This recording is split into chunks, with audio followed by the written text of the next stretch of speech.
ನೋಡಮ್ಮ ಅಖಿಲಮ್ಮ, ನಮಗೂ ಅರ್ಥ ಆಗುತ್ತಮ್ಮ ಒಬ್ಬ ತಾಯಿ ನೋವು ಏನು ಅಂತ. ಹಾಂ, ಏನೋ ಆ ಟೈಮಲ್ಲಿ ಆಗೋಯ್ತು. ನಾನು ಇರೋದನ್ನು ಹೇಳ್ತಾ ಇದ್ದೀನಮ್ಮ. ನನ್ನ ಮಗಳೂ ನಿಮ್ಮ ಮಗ ಒಂದೇ ಕಾಲೇಜ್ಗೆ ಹೋಗ್ತಾಯಿದ್ದಿತ್ತು. ಒಂದು ದಿವಸ ಫ್ರೆಂಡ್ ಅಂತ ಕರ್ಕೊಂಬಂದು ನಮ್ಮ ಮನೆಗೆ. ಆಮೇಲೆ ನಾವು ಕೇಳಿದ್ರಿ ಯಾವ ಊರು ಎಲ್ಲೋರು ಅಂತ. ಹುಡುಗ ಅಡ್ರೆಸ್ ಎಲ್ಲ ಹೇಳ್ದ. ಆಮೇಲೆ ಇದಕ್ಕಿದ್ದಂಗೆ ಇಬ್ಬರು ಬಂದು ನಾವಿಬ್ಬರು ಇಷ್ಟಪಡ್ತಾಯಿದ್ರಿ, ಮದುವೆ ಆಗಬೇಕು ಅಂತ ಇದ್ದೀರಿ ಅಂತ ಹೇಳಿದ್ರು. ನಾನು ಕೇಳಿದೆ ಸಂಜಯ್ಗೆ, ನೋಡಪ್ಪ ನಿಮ್ಮ ಮನೇಲಿ ದೊಡ್ಡವರಿದ್ದರೆ ಕರ್ಸಪ್ಪ ಅಂತ ಹೇಳಿದೆ. ಅದಕ್ಕೆ ಸಂಜಯ್, ಇಲ್ಲ ಅಂಕಲ್, ನಮ್ಮ ಅಪ್ಪ ಅಮ್ಮ ಯಾರು ಬರಲ್ಲ ಇಲ್ಲಿಗೆ, ಅವ್ರದ್ದೇನು ತೊಂದರೆ ಇಲ್ಲ, ನಾನು ಅವ್ರಿಗೆ ಹೇಳ್ತೀನಿ ನಮಗೆ ಮದುವೆ ಮಾಡಿಕೊಡಿ ಅಂತ ಹೇಳ್ದೆ. ನಾನು ಮಾಡಿಕೊಟ್ಟೆ. ಅಟ್ಲೀಸ್ಟ್ ನಿಮ್ಮ ಅಡ್ರೆಸ್ಸು, ಫೋನ್ ನಂಬರು ಏನಾದರೂ ಇದ್ದಿದ್ರೆ ನಾನು ನಿಮಗೆ ಫೋನ್ ಮಾಡಿ ವಿಷಯ ತಿಳಿಸ್ತಾ ಇದ್ದಮ್ಮ. ನನ್ನನ್ನು ಮಾತ್ರ ನಿಷ್ಠುರ ಮಾಡಬೇಡಮ್ಮ. ಅದೇ ಅಣ್ಣ, ನಾನು ಹೇಳಿದ್ನಲ್ಲ, ನಮ್ಮ ಬಂಗಾರನೇ ಸರಿ ಇಲ್ಲ, ಬೇರೆಯವ್ರನ್ನಂದು ಏನು ಪ್ರಯೋಜನ, ನಮ್ಮನೆ ಮಗನೇ ಸರಿ ಇಲ್ಲ ಅಣ್ಣ. ನಾವೇನು ಮಾಡೋಕ್ಕತ್ತೈತಣ್ಣ? ಆವತ್ತ ನೀವು ಕರೆಸ್ರಿ ಅಂದಾಗ ನಾವು ಮುಂದೆ ಕರೆಸಿದ್ರೆ, ಇಲ್ಲ ಫೋನ್ ಮಾಡಿ ಒಂದು ಮಾತು, ಅಮ್ಮ ಅಪ್ಪ ನಾನು ಹಿಂಗೆ ಮದುವೆ ಆಗ್ತಾ ಇದ್ದೀನಿ, ನೀವು ಬರ್ತೀರಾ ಇಲ್ಲ ಏನು ಅಂತ ಒಂದೇ ಒಂದು ಮಾತು ನಮ್ಮ ಹತ್ರ ಹೇಳಿದಿದ್ರೆ ಏನಾಗ್ಬಿಡ್ತೈತಣ್ಣ? ಎತ್ತು ಕಳ್ಳು, ನನಗೆಷ್ಟು ನೋವಾಗಲ್ಲಣ್ಣ, ನೀವೇ ಹೇಳ್ರಿ, ಎಷ್ಟು ನೋವಾಗಲ್ಲ. ನಾವು ಸಾಕಿ ಬೆಳೆಸಿ ಇವತ್ತು ಅವ್ನ ಮದುವೆ ಅವ್ನು ಇಷ್ಟ ಬಂದಂಗೆ ಮಾಡ್ಕೊಂಡ್ರೆ ನಮಗೆ ಎಷ್ಟು ನೋವಾಗಲ್ಲಣ್ಣ? ನಮ್ಮ ಜಾಗದಾಗ ನೀವೇ ಕುತ್ಕೊಂಡು ಆಲೋಚನೆ ಮಾಡಿರಿ. ನಾವೇನಣ್ಣ ಅವ್ನಿಗೆ ಮಾಡ್ಬಾರ್ದು ಮಾಡಿದ್ರಿ?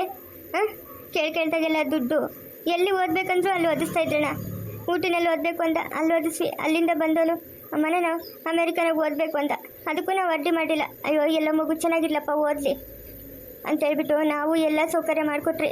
ಇವತ್ತು ನಮ್ಮನ್ನೇ ಯಾವುದು ಲೆಕ್ಕಕ್ಕಿತ್ತೆ ಮಾಡಿಬಿಟ್ಟು, ಅಲ್ಲ ನಾವು ಮಾಡಿದ್ದು ದ್ರೋಹ ಆದರೂ ಏನಣ್ಣ? ಏನು ನಮಗೆ ಒಂದು ಮಾತು ಹೇಳ್ದಿರೋ ಮದುವೆ ಆಗೋನಲ್ಲ, ಎಷ್ಟು ಮಾತ್ರ ಇರಬೇಕಣ್ಣ? ಇಂಥವ್ರನ್ನೆಲ್ಲ ನಾವು ಮಕ್ಕಳು ಅಂತ ಒಪ್ಕೊಬೇಕೇನಣ್ಣ? ಹಾಂ, ನೀವು ತಂದೆ ತಾಯಿ ಅಣ್ಣ, 2 ಮಕ್ಕಳಿಗೆ ನೀವೇ ಆಲೋಚನೆ ಮಾಡಿ. ಇವಾಗಲೇ ಇಷ್ಟು ಮಾತಾಡೋಣ, ನಾಳೆ ಬೆಳಗ್ಗೆ ನಮ್ಮ ಪರಿಸ್ಥಿತಿ ಚೆನ್ನಾಗಿಲ್ದಿದ್ದಾಗ ಇನ್ನೆಷ್ಟು ಮಾತ್ರ ನೋಡ್ತಾರಣ್ಣ ಇವಾಗಿನ ಮಕ್ಕಳು? ಹಾಂ, ಅಲ್ಲಣ್ಣ, ಇಂಥ ನಂಬಿಕೆ ದ್ರೋಹ ಮಾತ್ರ ಯಾವ ತಂದೆ ತಾಯಿಗೂ ಮಾಡೋದು ಬೇಡಣ್ಣ. ಇಷ್ಟೊಂದು ನಂಬಿಕೆ ದ್ರೋಹ. ಮದುವೆ ಆಗಿ 2 ವರ್ಷ ಆಗೈತೆ, ಒಂದು ದಿವಸನಾದರೂ ಅಮ್ಮ ಅಪ್ಪ ಇಂಥ ತಪ್ಪು ಮಾಡಿದ್ದೀನಿ, ನನ್ನನ್ನು ಕ್ಷಮಿಸ್ಬಿಟ್ರಿ ಅಂತ ಒಂದೇ ಒಂದು ಮಾತು ಹೇಳಿದ್ದಿದ್ರಣ್ಣ? ಇಂಥ ನಂಬಿಕೆ ದ್ರೋಹನ ಮಾಡೋದು? ನೀವೇ ಹೇಳ್ರಣ್ಣ. ತಪ್ಪಮ್ಮ, ತಪ್ಪು. ಇಂಥ ದೊಡ್ಡ ಕುಟುಂಬ ಇರೋವಾಗ, ಇಷ್ಟು ಅನ್ಯೋನ್ಯತೆಯಿಂದ ಇರೋವಾಗ ನಮ್ಗೆ ಗೊತ್ತಿಲ್ಲಮ್ಮ, ನಿಮ್ಮ ವಿಷಯನೇ ನಮಗೆ ಗೊತ್ತಿಲ್ಲ. ಇಂಥ ಒಳ್ಳೆ ಮನ್ಸುಗಳ ಜೊತೆ ಇರೋವಾಗ ಸಂಜಯ್ ಮಾಡಿದ ತಪ್ಪೇನಮ್ಮ, ತಪ್ಪು. ಒಂದು ಮಾತು ಹೇಳಬೇಕಾಗಿತ್ತು. ನನಗೂ ಅರ್ಥ ಆಗಿಲ್ಲಮ್ಮ, ಈ ಥರ ನಿಮ್ಮ ಕುಟುಂಬ ಅಂತ ನನಗೆ ಮುಂಚೆನೇ ಗೊತ್ತಿದ್ದಿದ್ರೆ ನಾನು ಇರ್ತಾ ಇದ್ದೀನಮ್ಮ. ನನ್ನ ಮಗಳನ್ನ ಇಲ್ಲೇ ಕರ್ಕೊಂಬಂದು ಅದ್ದೂರಿಯಾಗಿ ಮದುವೆ ಮಾಡಿ ಕರ್ಕೊಂಡು ಹೋಗ್ತಾ ಇದ್ದೆ. ನನಗೂ ಗೊತ್ತಿಲ್ಲಮ್ಮ, ಸಂಜಯ್ ಯಾವತ್ತೂ ಇದ್ರ ಬಗ್ಗೆ ಹೇಳಿಲ್ಲ ನನಗೆ. ಹೋಗ್ಲಿ ಬಿಟ್ರಣ್ಣ, ಅವ್ರು ಮಾಡಿದ್ದು ಅವ್ರವ್ರು ಅನುಭವಿಸ್ತಾರೆ. ತಂದೆ ತಾಯಿಗೆ ನೋವು ಕೊಟ್ಟರು ಯಾರೂ ಉದ್ಧಾರ ಆಗಿಲ್ಲ, ಹಂಗಂತ ನಾನು ಶಾಪನೂ ಹಾಕಲ್ಲಣ್ಣ. ಅದು ಒಂದೇ ಒಂದು ಮಾತು ಹೇಳಿದ್ದಿದ್ರೆ ಎಷ್ಟೋ ಚೆನ್ನಾಗಿರ್ತಾಯಿತ್ತು, ನಮಗೂ ಎಷ್ಟೋ ಖುಷಿಯಾಗಿರ್ತಾಯಿದ್ರಣ್ಣ. ಅವರಿಬ್ರಿಗೂ ನಾವು ಎಷ್ಟು ದುಡ್ಡು ಖರ್ಚು ಮಾಡಿ ಗ್ರ್ಯಾಂಡಾಗೆ ಮದುವೆ ಮಾಡಿದ್ರಣ್ಣ. ನಮ್ಮ ಸೊಸೆಗಳವರು ಇಬ್ಬರನ್ನೂ ಒಂದೇ ಮನೆಯಿಂದನೇ ತಂದಿರೋದು, ಪಾಪ ಅವ್ರು ಬಡವರು. ನಾವೇ ಗ್ರ್ಯಾಂಡಾಗಿ ಎಲ್ಲ ಒಡವೆ ಇಕ್ಕಿ ನಮ್ಮದೇ ಮದುವೆ ಎಷ್ಟು ಖರ್ಚಾಯ್ತಣ್ಣ? ಹಾಂ, ಎಷ್ಟು ಅದ್ದೂರಿಯಾಗಿ ಮದುವೆ ಮಾಡಿದ್ರಿ. ಇವನ್ಗೊಬ್ಬರಿಗೆ ಮದುವೆ ಮಾಡೋಕ್ಕಾಗ್ತಾ ಇರಲಿಲ್ಲ ನಮ್ಮ ಕೈಲಿ. ಹಾಂ, ಎಂಥ ನಂಬಿಕೆ ದ್ರೋಹ ಮಾಡಿದ್ನಣ್ಣ. ಕವಿತಾ ಬಾಮ ಇಲ್ಲೇ. ಈ ಹುಡುಗಿ ನನ್ನ ದೊಡ್ಡ ಸೊಸೆಣ್ಣ, ಸವಿತಾ ಅಂತ. ಅವಾಗ ನೋಡಿ ನಮ್ಮ ಊಟ ಬಡಿಸ್ತಾ ಇದ್ರಲ್ಲ, ಇವರಣ್ಣ ನನ್ನಿಬ್ಬರು ಸೊಸೆಗಳು. ಕೇಳ್ರಿ, ನಾವೆಷ್ಟು ಗ್ರ್ಯಾಂಡಾಗಿ ಮದುವೆ ಮಾಡ್ಕೊಂಡ್ರೆ ಅವ್ರ ಕೈಗಡೆಯಿಂದ ₹1 ಏನಾದರೂ ಖರ್ಚು ಮಾಡಿಸಿದ್ರಾ? ಹಾಂ, ಇವತ್ತಿಗೂ ನನ್ನ ಮಕ್ಳು ನೋಡ್ಕೊಂಡಂಗೆ ನೋಡ್ಕೊತಾ ಇದ್ದೀನಣ್ಣ. ನಾನು ಹೊಟ್ಟೆ ಹುಟ್ಟಿದ ಮಕ್ಳಿದ್ದಂಗೆ ಅಣ್ಣ ಅವರಿಬ್ರು ಅಷ್ಟೇ ನನ್ನ ಹತ್ರ ಹಂಗೆ ಅವ್ರಣ್ಣ. ಆದರೆ ನಾನು ಹೊಟ್ಟೆ ಹುಟ್ಟಿದ ಮಗನ ನಮಗೆ ಮೋಸ ಮಾಡಿಬಿಟ್ನಲ್ಲಣ್ಣ, ಅದೇ ಮನ್ಸಿಗೆ ನೋವು ತಂದಿದ್ದಣ್ಣ ನಮ್ಗೆ. ಹೋಗ್ಲಿ ಬಿಡಮ್ಮ ಅಖಿಲಮ್ಮ, ಆಗಿದ್ದಾಗೋಯ್ತು. ಯಾಕಮ್ಮ ಸುಮ್ಮನೆ ನೋವು ತಿಂತೀಯಾ? ಸುಮ್ಮನೆ ಇರಮ್ಮ, ನೋವು ಪಡಬೇಡ. ಏನು ಮಾಡೋಕ್ಕಾಗಲ್ಲ, ಯಾರ್ಯಾರ ಹಣೆನಾಗ ಏನೇನು ಬರ್ದಿತ್ತೈತೋ ಯಾರಿಗೆ ಗೊತ್ತಮ್ಮ. ಇವಾಗ ನನ್ನ ಮಗನೂ ಇಲ್ಲೇನೋ ಬಿಸ್ನೆಸ್ಗಂತ ಬಂದ, ಅಲ್ಲಿಂದ ಪಮ್ಮಿನ ನೋಡಿ ಇಷ್ಟಪಟ್ಟು ಅವನು ಹಿಂಗೆ ಮಾಡಿಬಿಟ್ಟ, ಮದುವೆ ಮಾಡ್ಕೊಂಡ. ಅವಳು ಮಗು ಆಯಿತು. ಆಮೇಲೆ ಹೇಳ್ದೆ, ಪದೇ ಬೆಂಗಳೂರಿಗೆ ಬರ್ತಾಯಿದ್ದ, ನಾವೇನೋ ಬಿಸ್ನೆಸ್ಗೆ ಬರ್ತಾವನೆ ಬಿಡು ಅಂತ ಅಂದ್ಕೊಂಡ್ರಿ. ಮಗು ಆದಮೇಲೆ ಹೇಳ್ದ ಹಂಗೆ ಆಕ್ಸಿಡೆಂಟಾಗಿ ಅವನು ತೀರ್ಕೊಂಬಿಟ್ಟ. ಏನು ಮಾಡೋಕ್ಕತ್ತೈತಮ್ಮ, ಹಣೆ ಬರ. ಹಾಂ, ಏನೋ ಇವಳು ಇಷ್ಟಪಡ್ತಾವಳಲ್ಲ, ಇದನ್ನಾದರೂ ನಮ್ಮ ಕಣ್ಣು ಮುಂದೆ ಮದುವೆ ನಡೀಲಿ ಅಂತ ಇವರಿಬ್ರಿಗೂ ಹಂಗೆ ಮದುವೆ ಮಾಡಿಕೊಟ್ರಮ್ಮ. ಏನು ಬೇಜಾರು ಮಾಡ್ಕೊಂಬೇಡ ಬಿಡಮ್ಮ, ನಮಗೆ ಗೊತ್ತಿಲ್ಲ ನಿಮ್ಮ ಸಂಸಾರ ಹಿಂಗಿರೋದು. ಸಂಜಯ್ ಯಾವತ್ತೂ ನಮ್ಮ ಹತ್ರ ನಿಮ್ಮ ಬಗ್ಗೆ ಹೇಳೇ ಇಲ್ಲಮ್ಮ. ಅವನು ನಾವಿಷ್ಟ ಕೇಳಿದ್ದು ಏನಪ್ಪ, ನಿಮ್ಮ ಅಪ್ಪ ಅಮ್ಮನ ಕರೆಸು ಅಂತ. ಇಲ್ಲ, ನೀವು ಮದುವೆ ಮಾಡಿಕೊಡಿ, ನಾವು ಹೇಳ್ತೀನಿ ನಮ್ಮ ಅಪ್ಪ ಅಮ್ಮಗೆ ಸಮಯ ನೋಡಿ ಅಂತ ಹೇಳಿದ್ದೆ ಅಷ್ಟೇ ಅಮ್ಮ. ಅದು ಬಿಟ್ಟರೆ ನಿಮ್ಮ ಬಗ್ಗೆ ಎಲ್ಲ ಹೇಳೇ ಇಲ್ಲ. ಇನ್ನು ನಮ್ಮ ರೀಟಾ ಗಲಾಟೆ ಮಾಡ್ತಿದ್ಲು, ಕರ್ಕೊಂಡು ನೋಡಿ ನಾನು ಅತ್ತೆ ಮಾವನ್ ನೋಡಬೇಕು, ಭಾವನವ್ರು ನೋಡಬೇಕು, ಅಕ್ಕ ಅವ್ರು ಹೆಂಗವ್ರು ಅವ್ರು ನೋಡಬೇಕು ಅಂತ. ಈಗೋ ಆಗೋ ಅಂತ ಹೇಳ್ತಾನೆ ಇದ್ದ. ಇವತ್ತು ಚಿನ್ನುಯಿಂದ ನಾವು ನಿಮ್ಮ ಮನೆಗೆ ಬರೋಂಗಾಯ್ತಮ್ಮ. ಇಲ್ಲ ಅಂದಿದ್ರೆ ಕರ್ಕೊಂಬರ್ತಾ ಇದ್ನೋ ಇಲ್ಲೋ ನಮಗಂತೂ ಗೊತ್ತಿಲ್ಲ. ಬೇಜಾರು ಮಾಡ್ಕೊಂಬೇಡ ಬಿಡಮ್ಮ ಅಖಿಲಮ್ಮ, ಏನು ಮಾಡೋಕ್ಕಾಗುತ್ತೆ? ಹಾಂ, ಏನು ಮಾಡೋಕ್ಕಾಗಲ್ಲ. ಕವಿತಾ ಹೋಗ್ರಮ್ಮ ಹೊಳಕ್ಕೆ. ನನ್ನ ಮಗಳನ್ನು ನಿನ್ನ ಮನೆ ಮಗಳಂತ ನೋಡ್ಕೊಂಬಿಡಮ್ಮ. ಏನೇ ತಪ್ಪಾಗಿದ್ರು ಅದನ್ನು ಹೊಟ್ಟೆ ಒಳಗೆ ಹಾಕ್ಕೊಂಬಿಟ್ಟು ನನ್ನ ಮಗಳನ್ನು ನಿಮ್ಮ ಮನೆ ಸೊಸೆ ಅಂತ ಒಪ್ಕೊಮ್ಮ ಅಖಿಲಮ್ಮ. ಏನು ಮಾಡೋಕ್ಕಾಗಲ್ಲ.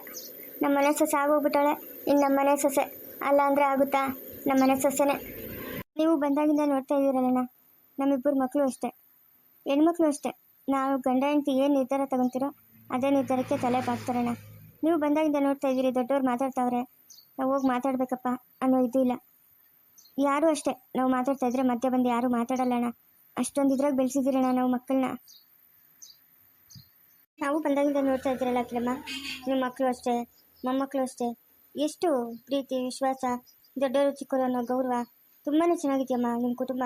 ನೋಡೋಕ್ಕೆ ಸಂತೋಷ ಆಗುತ್ತೆ ನಮಗೆ. ಇಂಥ ಕುಟುಂಬಕ್ಕೆ ಮೋಸ ಮಾಡಿದ್ನಲ್ಲ, ಏನು ಮಾಡಬೇಕು?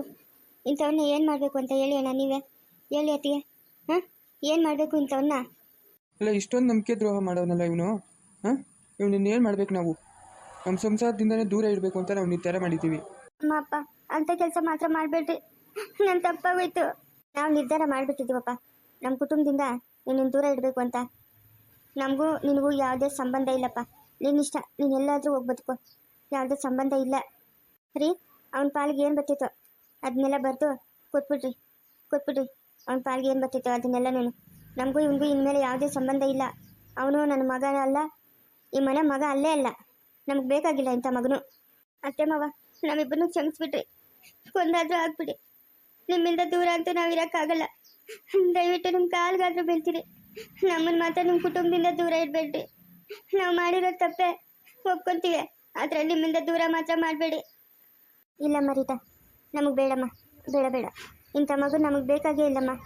ತಂದೆ ತಾಯಿ ಅಂತಂದರೆ ಒಂದು ಸ್ವಲ್ಪನೂ ಗೌರವ ಇಲ್ಲಲ್ಲಮ್ಮ ಇವನಿಗೆ. ಹಾಂ, ಇವನು ಮಾಡಿರೋ ಕೆಲಸಕ್ಕೆ ಇನ್ಯಾರಾದರೂ ಆಗಿದ್ದಿದ್ರೆ ಎಷ್ಟೊಂದು ಅದಂತ ಮಾಡ್ತಾಯಿದ್ರು. ನಿಮಗೂ ಗೊತ್ತಿರೋ ವಿಷಯನೆಲ್ಲ. ಎಂಥ ಮೋಸ ಮಾಡಿಬಿಟ್ನಮ್ಮ ಇವನು, ಎಂಥ ಮೋಸ ಮಾಡ್ದ. ಇವನಿಗೆ ನಾವು ಯಾವ ಲೆಕ್ಕನೂ ಇಲ್ಲಮ್ಮ, ಯಾವ ಲೆಕ್ಕನೂ ಇಲ್ಲ. ಇಂಥ ಮಕ್ಕಳು ನಮಗೆ ಬೇಕಾ? ಹಂಗೆಲ್ಲ ಮಾತಾಡಬೇಡಮ್ಮ ಅಖಿಲಮ್ಮ, ಹಂಗೆಲ್ಲ ಮಾತಾಡಬೇಡ. ಪಾಪ ಮಕ್ಕಳು ಇನ್ನೂ ಬಾಳಿ ಬದುಕಬೇಕಾಗಿರೋವು. ಹಾಂ, ಆಶೀರ್ವಾದ ಮಾಡಬೇಕಮ್ಮ ನೀನು. ದೂರ ಮಾಡಿದ್ರೆ ಹೆಂಗಮ್ಮ? ಹಾಂ, ನಮಗೆ ಬೇಜಾರತ್ತೈತೆ ನಿಮ್ಮಿಂದ ನಾವು ದೂರ ಇದ್ದೀವಿ ಅಂತಂದರೆ. ಇಲ್ಲಮ್ಮ, ಆಗಲ್ಲ. ನಾನು ಮಾತ್ರ ಒಪ್ಪಲ್ಲ. ನನ್ನ ಮಗಳನ್ನ ಬೇಕಾದರೆ ನಿಮ್ಮ ಮಗನಿಂದ ದೂರ ಮಾಡ್ತೀನಿ ಹೊರತು ನಿಮ್ಮ ಸಂಬಂಧ ಕಳ್ಕೊಳಕ್ಕೆ ನನಗಿಷ್ಟ ಇಲ್ಲಮ್ಮ, ಇಷ್ಟ ಇಲ್ಲ. ಇಲ್ಲಣ್ಣ, ಇಲ್ಲ. ಇವನು ಮಾಡೋ ಥರನೇ ನಾಳೆ ಬೆಳಗ್ಗೆ ಮನೆ ತುಂಬ ಮಕ್ಕಳಿದ್ದಾವೆ, ಅವು ತಪ್ಪು ಮಾಡಿದ್ರೆ ಏನಣ್ಣ ಮಾಡೋದು ನಾನು? ಅಯ್ಯೋ, ನಮ್ಮ ಚಿಕ್ಕಪ್ಪನೇ ಹಿಂಗೆ ಮಾಡಿದ್ರು, ನಾವ್ಯಾಕೆ ತಪ್ಪು ಮಾಡಬಾರ್ದು ಅಂತ ಮಕ್ಕಳನ್ನು ಕಲಿತವಣ್ಣ. ಮುಂದೆ ಇಂಥದಕ್ಕೆ ಆಸ್ಪದ ಆಗಬಾರ್ದಣ್ಣ. ಅದಕ್ಕೆ ನಾವು ಇವನ್ನ ನಮ್ಮ ಕುಟುಂಬದಿಂದ ದೂರ ಇಡ್ತಾ ಇದ್ದೀವಣ್ಣ. ದಯವಿಟ್ಟು ನಮ್ಮನ್ನು ಕ್ಷಮಿಸ್ಬಿಟ್ರಣ್ಣ. ಅಮ್ಮ ಅಮ್ಮ ಅಮ್ಮ ಅಮ್ಮ ಅಖಿಲಮ್ಮ, ಬಾಮ್ಮ ಇಲ್ಲಿ. ಅಖಿಲಮ್ಮ, ಮುಂದುವರಿಯೋದು ಪ್ಲೀಸ್ ಲೈಕ್ ಮಾಡಿ, ಶೇರ್ ಮಾಡಿ, ಕಮೆಂಟ್ ಮಾಡಿ. ದಯವಿಟ್ಟು ಯಾರು ಸಬ್ಸ್ಕ್ರೈಬ್ ಮಾಡ್ಕೊಂಡಿಲ್ಲ ಸಬ್ಸ್ಕ್ರೈಬ್ ಮಾಡ್ಕೊಂಡು ಸಪೋರ್ಟ್ ಮಾಡಿ.